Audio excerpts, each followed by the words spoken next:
Hi, I'm Pete Deeney from Epidemic Sounds, and I'm privileged to be joined here today at Brand Innovators Cannes 2026 by Amanda Bailey, VP of Customer Marketing and Loyalty at Lowe's. Great to be here. Thank you. And yeah, Lowe's is a store network of that services millions of customers, thousands of stores, beloved and relied on by contractors and DIY homeowners alike.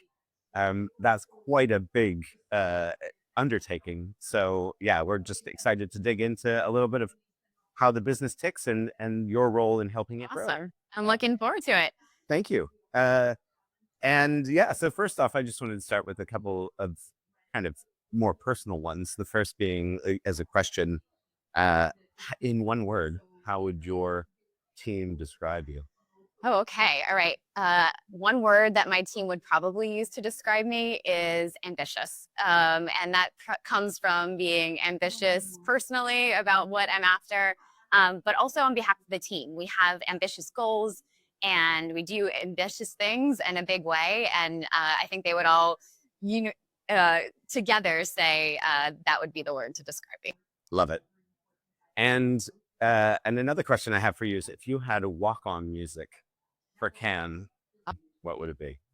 It would definitely be Rollout. If you haven't seen the latest Lowe's commercial, it is our theme song and it's starting to be really well known with Lowe's. And so Rollout would definitely be it as we were rolling through Cannes and, just making our way through all these crowds and all the great events. Love it.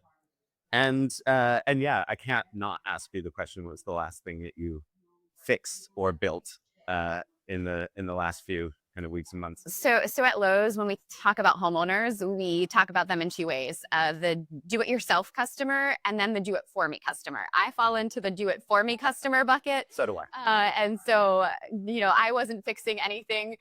I am calling someone Lowe's or someone that is way more expert at home improvement than me, and so I am a do-it-for-me person. So I won't be fixing anything in my home. I completely concur. Yeah, we did a house renovation 2 years ago, and my wife did not trust me to do any part of that myself. So, yeah, I feel exactly in the same boat as you. Awesome. And you mentioned obviously the do it yourself or the do it for me. So you have the obviously so many customers that are DIY individual fixers, builders, but then you also have a huge network of contractors, and those are two very different customer types. So how do you build a loyalty program that services both without watering down for either? Yeah, so the way we built our loyalty ecosystem really is it's on the same spine. So, kind of at the core, when you're building a loyalty program ecosystem, of course, you need to have a reward system. And so, both programs are built on the same backbone of Milo's money is the ultimate currency that we get. But what's really critical for us is knowing that those are two very different customer groups and how you really have to take advantage of your research and your all of the things that you know about the customers, and the pros care a lot about convenience and things that help them on the job site, whereas the homeowner really needs the support and the helpfulness of how to fix problems and make their home dreams come true. And so the types of benefits that we offer to the homeowner look very different than they do for the pro, and that's purposeful, but all shared through the same Lowe's reward system that helps connect the two programs operationally, but allow us to have a value proposition that's catered to each of the different customer groups. Yes, and it's extremely effective. Yeah, in our research, we found that the loyalty members that are inside that ecosystem spend 50% more That's right. than those outside of the loyalty system. So obviously, what you're doing really works.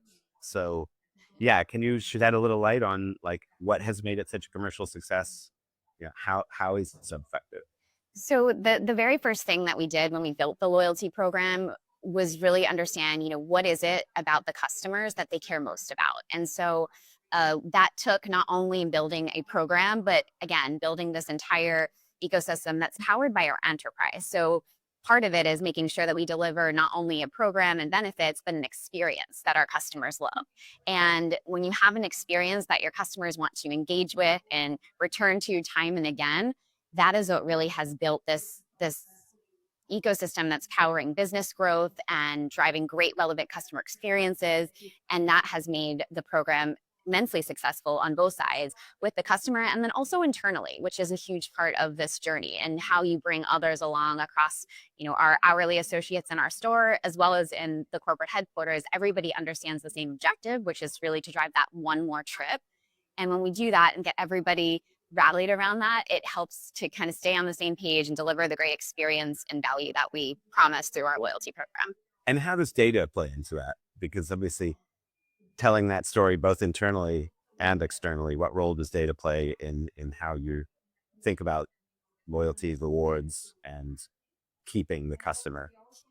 Absolutely. I mean, data is the foundation of a great relevant experience. So, one of the big things and one of the main reasons you have a loyalty program is often to get permission for your customers to tell you more about them. And then that in turn creates an expectation. And so when you join our loyalty program, we know if you are a pro and you need value and help on the job site, or if you are a homeowner and what you care about in your home. Do you love to garden? Do you own pets? Do you have kids? All of that information is core to us delivering a great experience for the customers and great value. And so that data becomes, not only the backbone of personalization and marketing and unified and unique experiences, but it also is something that informs us and thinks about our next strategy longer term because we start to understand our customers on a deeper level. And so data is both operational and inspirational at the same time. And it certainly is the foundation of the program. Great. And it wouldn't be in 2026, I can't not talk about AI. So that's my next question is, sorry, I'm spinning now.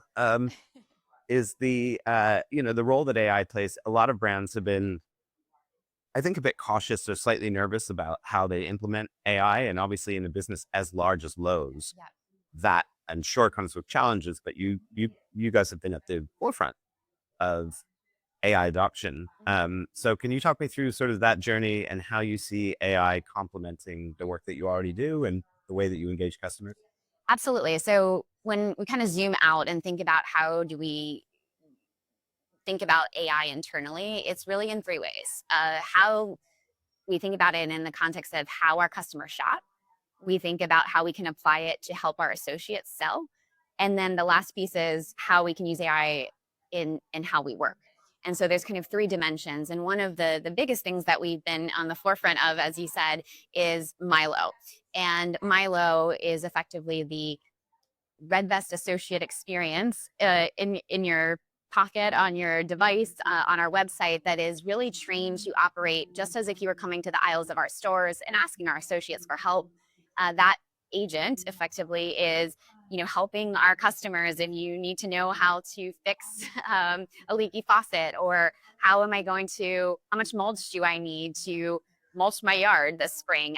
Milo was designed and is continuing to learn how to really help our customers with those experiences. At the same time, we've used Milo internally with the Milo Companion app, which we've used for our associates. So they can better serve customers as they're walking down the aisles of our store. And when they have a question, that companion also helps them deliver better service and helpfulness to our customers because it knows our products, it knows the types of projects that are often coming through from customers. And that has really just enabled our associates, again, to deliver just a better experience overall and an informed experience. And then, of course, AI and how we work, we're all learning that as we are finding new ways and tools to do our jobs. And how do we think about all of the processes and ways of working that will evolve as AI evolves ever so fast. Yes. Yeah. I think everybody is sort of, you know, fixing the plane while it's still in the air. That's But, right. you know, That's right. it is, yeah, it's a challenge for all businesses, but I think especially so with a company that touches so many consumers every day. And, it's a very, Lowe's is a brand that, you fill such an important role. People really care about their homes. Absolutely. In a way that they don't care about many other things that they own or that are part of their lives. And so, we see, myself included, I'm a Lowe's customer and I see the Lowe's brand, very distinctive visual asset. Yep. Obviously thousands of stores. So people are seeing these visual assets all the time. but obviously the business I work for is in the realm of sound. How do Mhm. you think about Lowe's, not just in terms of the brand and how it looks, but how the brand sounds? Well, we have our bell that kind of rings at the top of every commercial, and we have maintained that sound. So it's a reputable sound. And I talked about the song earlier with Roll Out and how we play with that music so that we become known for that sound. And then also just, especially for our pro customers, hearing the tools and having kind of that in the background so it's a home improvement brand. That bell, rings and you're like, oh, that's Lowe's. And so creating those memorable sounds is part of the experience. And what you hear, the voices in our commercials are familiar. All of those things are just as important as the visual Yeah. elements of the brand, as well as what you hear is just as important as what you see. Love it. What a great answer. Because it's nice for a business like ours to hear that, because we think that oftentimes brands just focus so much on how they look and they forget that there's these touch points with the consumer where you can't be in the visual reference. And it's important to be consistent and have Yeah, radio. There's so many elements where if you do a really great brand sound, you can apply it in many more channels than just TV. yeah. So And also, looking at your background, you've run loyalty programs very successfully for businesses in luxury retail, in hospitality, now in home improvement. Those are three very different sectors with very different customer needs. Is there a universal truth in terms of how you look at loyalty that would spread across those three different customer types and brand experiences? yeah, it's really it's a simple answer, and in all of those contexts, it's really just about understanding.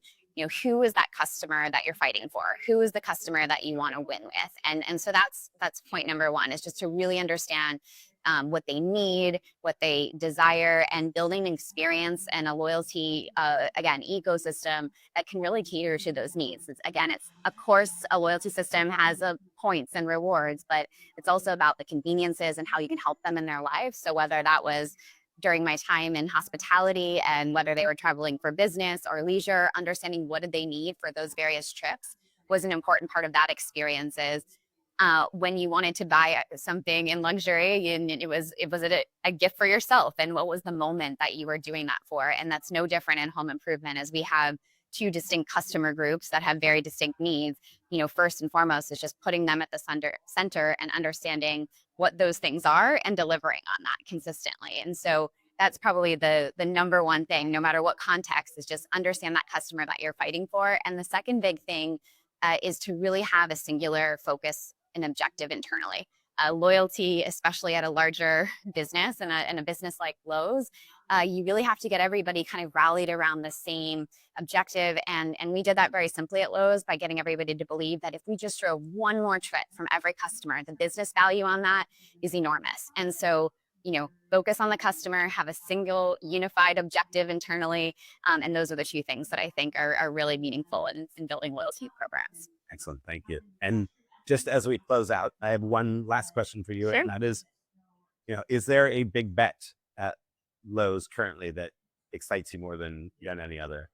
Yeah, one thing we're really excited about is our latest rendition to our loyalty ecosystem called Home Care Plus.